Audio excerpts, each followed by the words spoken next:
For those who are visiting from other parishes, my name is Jim Fenstermacher. I'm the pastor here at Holy Cross Parish.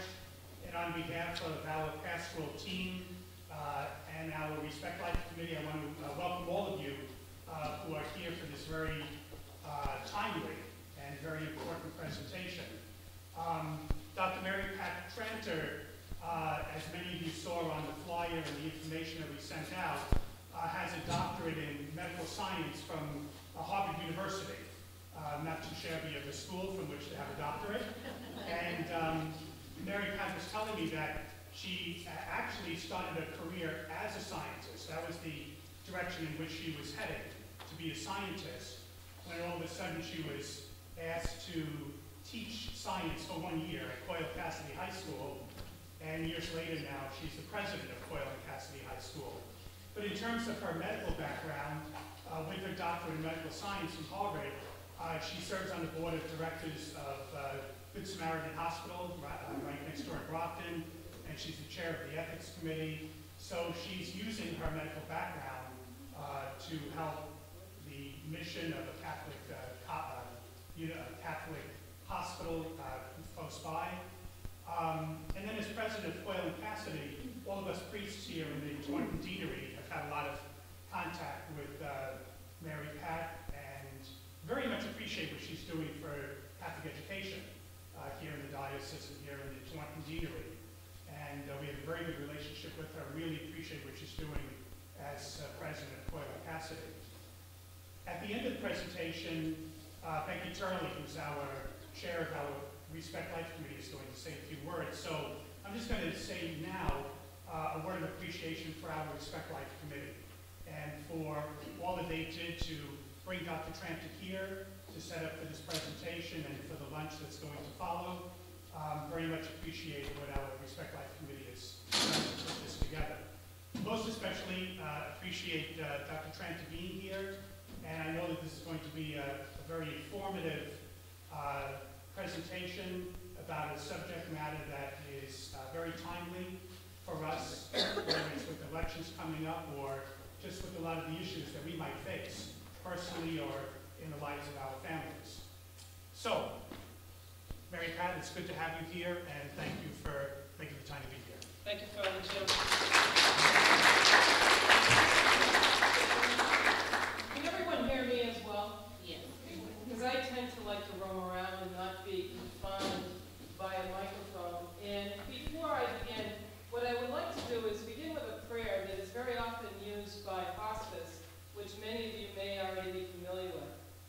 In the name of the Father, and the Son, and the Holy Spirit, amen. I am standing upon the seashore. A ship at my side spreads her white sails to the ocean. She is an object of beauty and strength.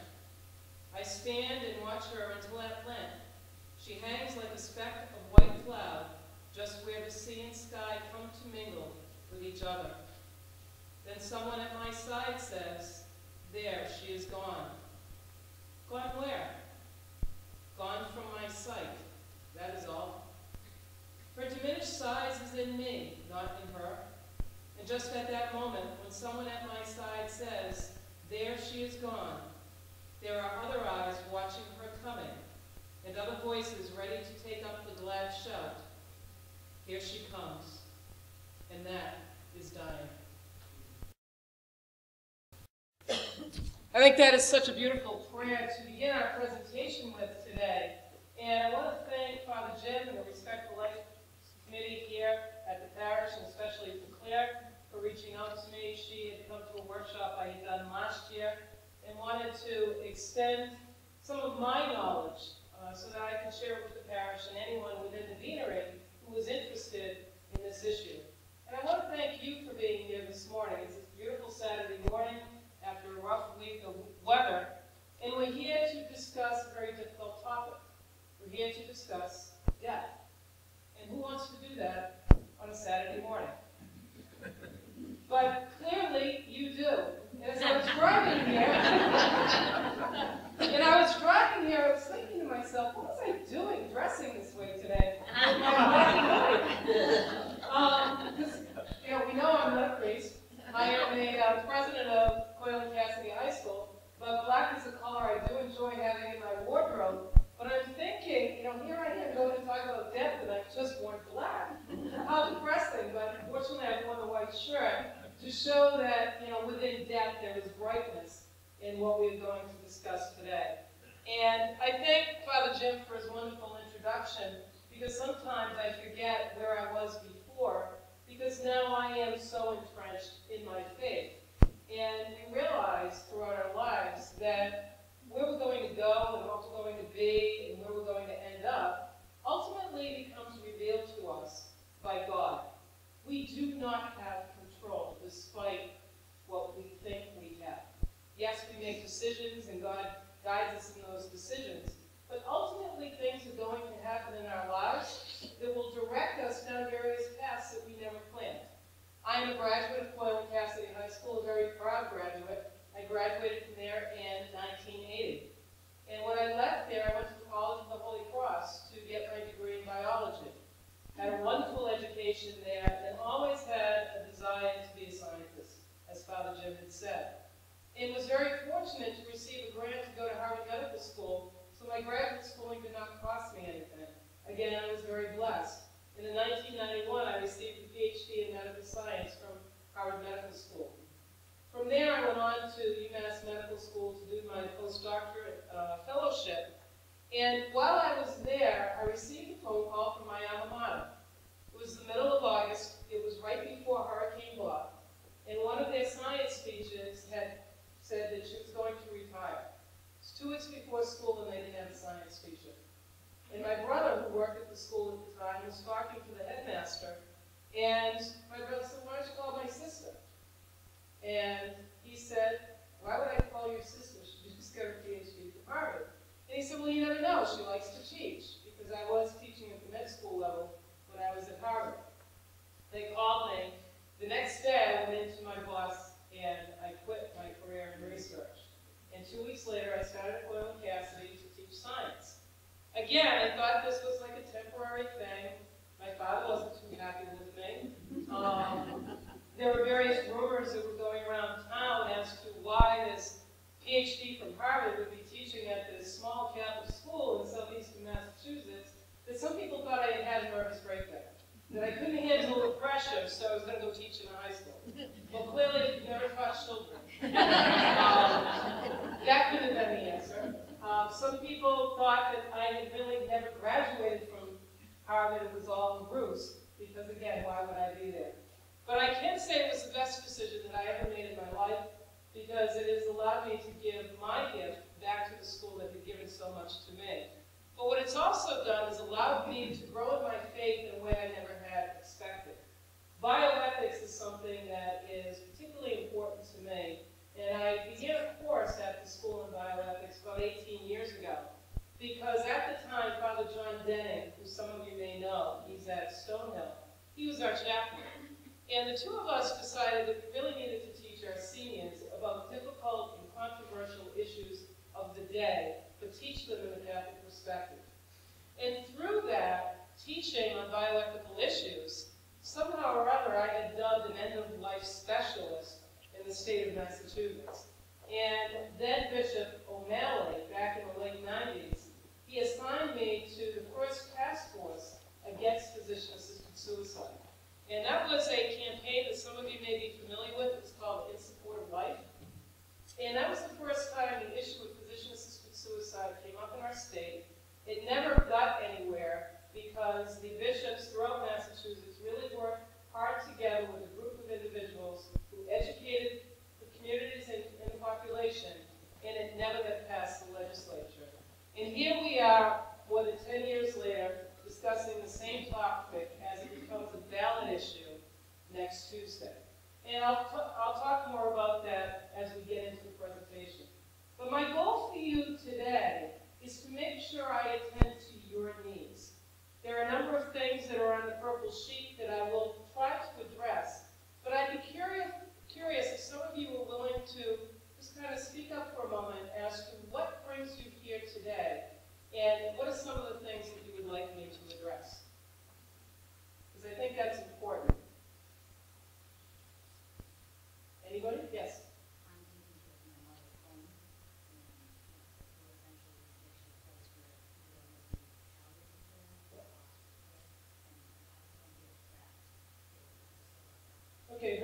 So to talk about, many of us are in situations that we may be approaching a time in our lives that, we may feel that there is a illness that is going to come on that we have to deal with, or we may be the caretakers of somebody who has an illness. And what is the appropriate approach to take in those situations? Anybody else? Yes? Just with that understanding of the ballot question and so many rumors that are out there that they're just going to give you X amount of pills and you're going to go home and take them, that just, it seems extreme. Just to understand more about the ballot question and what it really means. Okay. Terrific. Yes, ma'am. I was just curious about how the cost of this other hospital. I just wanted to get the right cost of care. That's an excellent question. I will touch on that. It's very important that we remember that Catholic hospitals, especially as things are changing in healthcare, are very important to those of us who are faithful Catholics to make sure that our care is in concert with what we believe as Catholics. Anything else? Yes? I think a lot of older people feel that they don't want to be a burden, at the end of their days, and what kind of impact that has on their children and family and so forth. And say, I've often heard people say, I'd rather be dead than be a burden. That's a very good point, and I'll address that as well. So it sounds from the questions that you just brought up, everything you brought up will be in my presentation today. But what I would ask you to do, don't be shy about interrupting me. I tend to walk around, I like to be interactive, I like to answer questions as they come up, because it's in the context of what we're discussing. So please don't be shy. So today we're going to talk about end-of-life issues primarily from a Catholic perspective. But in order to do that, we need to understand, why are we even having discussions like these today? Discussions about people wanting to potentially have control about the time and manner of their death. And the reason for that is we have to look at the changes in the landscape of dying over the last 100 years, even longer than that. But particularly over the last 100 years. If you think back to the early 1900s, what were people dying of? What kinds of diseases? Heart disease has always been the number one disease. What was the number one reason for death back in the early 1900s? Flu and bacterial infections. Okay, so we talk about bacterial infections, we talk about the flu, we talk about pneumonia, we talk about heart disease. Cancer has always been around.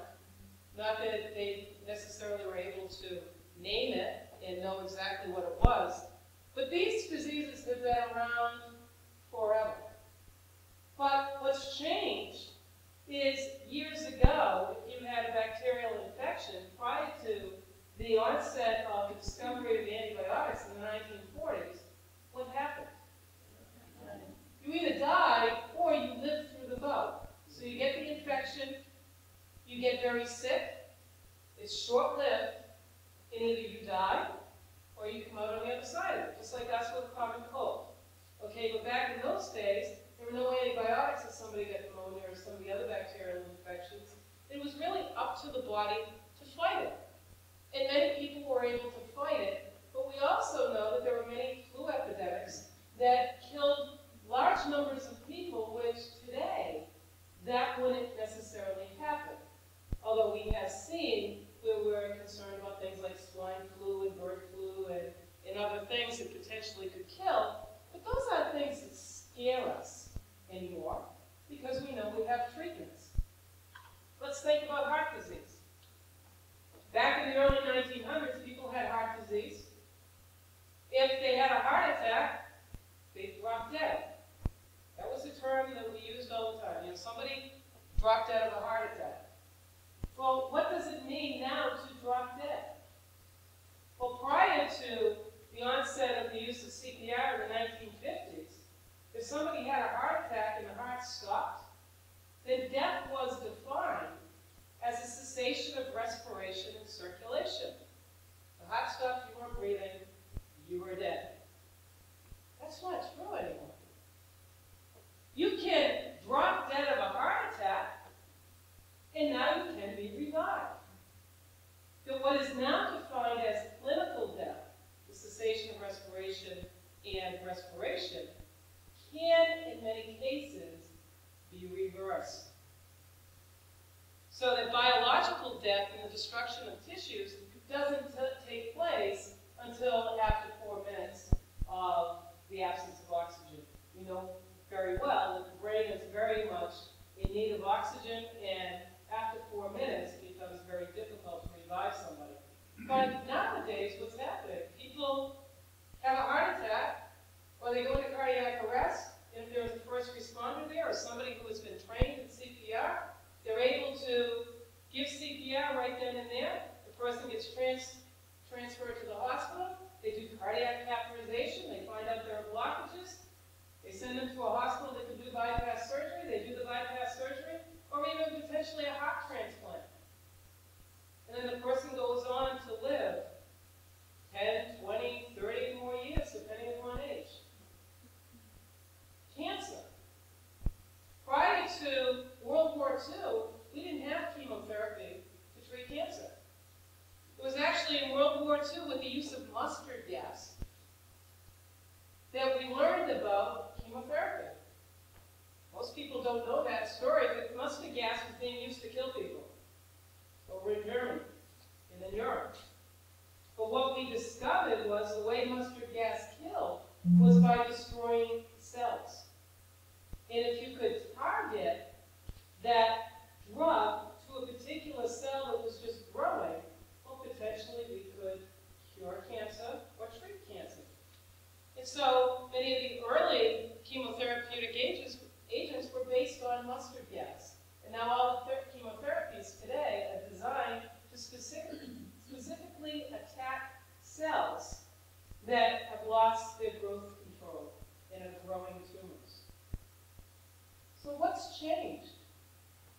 Medicine has advanced dramatically. Things that used to kill don't kill quickly anymore. Not to say that they don't kill still, but they don't kill quickly. And the reality is that because we have treatments, our life expectancy is longer. So that when people were very often dying in their 60s and early 70s, and that was considered old, today we live in a society and day and age where 70s is still young. 80s is still young. Most people expect to at least make 90 because we have treatments for these diseases. Well, the reality is that our body is going to go through a lot of wear and tear during all of those years. And ultimately, our body will break down. But the reality is, for 90% of us today, we will not die of a sudden death. 90% of us will develop a disease late in life that will have a protracted death. That is the reality of the benefits of modern medicine. But what's the flip side of that? What are the costs of modern medicine? The cost of modern medicine is the fact we live longer. Now, who would say that that's a bad thing, that that's a cost? Well, the thing is, because we live longer, we're dealing with things we never had to deal with before. And the greatest cost in our society is medicine hasn't cured the one thing most people fear. Well, death itself. Modern medicine cannot cure death. Death is the ultimate reality of life. End of story. But we know as a society, we don't want to talk about death. We want to pretend it will never happen. We want to put it off and hope that somebody someday is going to find this cure, that all diseases will be cured and we will be free of disease. Well, for those who don't have faith, we can understand that. But for those of us who do have faith, we understand that there is something more. That this is just the temporary reality to what ultimately is eternal. And that we we can't put off forever what is ultimately going to happen. But we live in a day and age where people fear death so tremendously that they're looking for medicine to cure it. And if medicine can't cure it, then how can we just pretend these things don't happen and just put an end to it? Okay? That's kind of the landscape of dying over the last 100 years that puts us in a place that we're having very difficult conversations. But the reality is most people don't want to talk about death. When we talk about the Catholic response, there are three fundamental tenets that we have to use in our dialogue. Because again, as I just said, we as faithful Catholics, or those of us in this room that are faithful Catholics, understand that there is something beyond the life that we have. And we have to understand that we don't have control. That we were created by God in His likeness and image. And that all life is sacred from the moment of conception to the time of natural death. That is the fundamental tenet of Catholic moral theology as it applies to any life issue. The second one, which is very important, and it's one that comes up a lot when we talk about these issues, is that one can never do evil so that good can come from it. Well, what does that mean? Well, when we talk about moral decisions, there are three things you have to consider. One is the act itself. If the act itself is bad, then it can't be a moral good. If the act itself is good, well, it might be a moral good, but you have to consider two other things. The intent and the circumstances. In order for an action to be morally good, the act itself, the intention, and the circumstances all have to be good. Well, why do I say that? Well, in some of these circumstances, we'll say, well, the intention was to relieve the patient of pain. Is that a good intention? Of course it's a good intention. Or the circumstances might be the person didn't have any family and felt that they were a burden and that, they wanted to relieve themselves from that. Well, does it appear that the circumstances are good? Well, maybe it appears that way.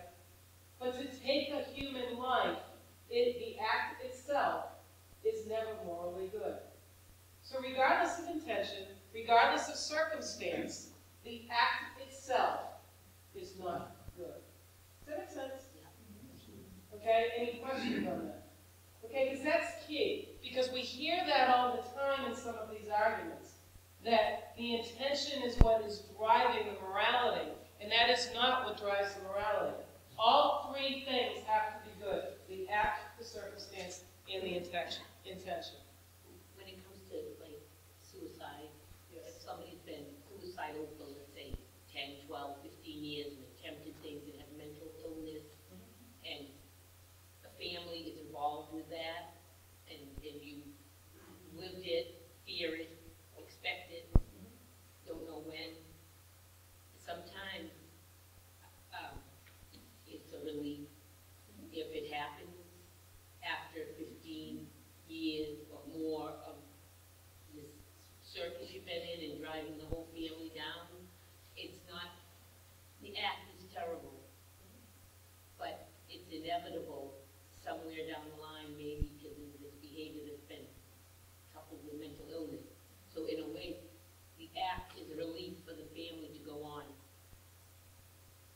If it happens, I mean, not by your hands, but by the person who's been suffering with that illness for years, in a way, I guess, any death that has dragged down, you know what I mean? I'm trying to say that with mental illness, where it's so expected, not expected, but it's suicide, no matter how much you try to support that person, whether it be 5, 10, 20 years, that person's going to end their life if that's their intention. And then it alleviates the family all that thing, I'm not saying thank God, but Yeah, let me address that on a couple of fronts. First of all, come on, would you like to come in? First of all, Suicide is not a rational act. No. Okay? It's not a rational act. And we have to remember that. Because when we ourselves are making decisions, we are morally culpable for making our own choices within a rational mind. Okay? Suicide is not a rational act. So we need to remember that for somebody who is suicidal and takes their own life, it is not us to judge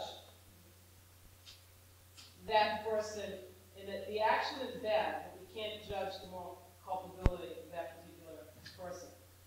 What we need to remember, though, is as support in family, there are very difficult times that families face with mental illness and other diseases, that we have to do a better job of supporting families and supporting patients in those illnesses. And yet, we hear that all the time when somebody dies, even if it's not suicide. Somebody who's had a protracted illness, how often do we say it's a blessing? Okay? But the reality is we have to remember that in some respects it's a blessing if we believe that person's going on to eternal life. Okay? We also know it's something that has been difficult. But our responsibility is to put people in a place where death can occur naturally. Now, when somebody, that doesn't always happen, okay, and we understand that. But we have to separate the fact that we are humans, we will make choices, and not every choice we make is morally right or wrong. And one thing that I always caution people when I give these talks, if you've had a tragedy in your life, if you've had circumstances in your life, if you've had to make decisions in your life, don't live with the guilt. That's very important. Because our responsibility, remember, is that God created us in His own image. But God gave us free will. There were only two people that were born without sin, and that was Mary and her son Jesus. The rest of us were purposely born with sin because God wanted us to choose Him. If He had given us the opportunity to make all the right answers, all of the time, then why wouldn't? Because if you walk around like robots, okay, this is good, this is good, this is good, what are you earning? You're earning absolutely nothing. God gave us free will, but He gave us the tools to make right decisions. And I don't want to get into a whole discourse on moral theology, but we all know that written on our hearts is something that's called the natural law. We all have that gut instinct as to what's right and wrong in most instances. Okay? That's God talking to us. It's covered by all of this crap that society, pardon the expression, but it's covered by all of this other stuff that society has laid on it, that people have different opinions and make us think this way or that way. We have a responsibility to educate ourselves to make the best decisions. Because we have a responsibility to educate our conscience, because it's our conscience that's going to make the decision.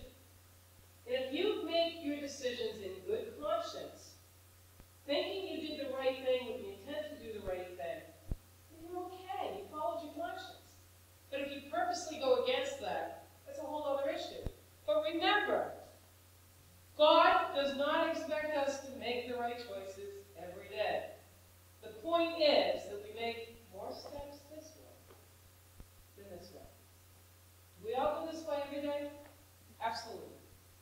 And hopefully, at the end of the day, you can say, I've gone more steps this way. Because it's those steps forward that ultimately bring us closer to God. Okay? Now, I know that was a digression, but I think it's important. Because when we talk about these issues, very often people come into the discussions with bad experiences or guilt or questions about things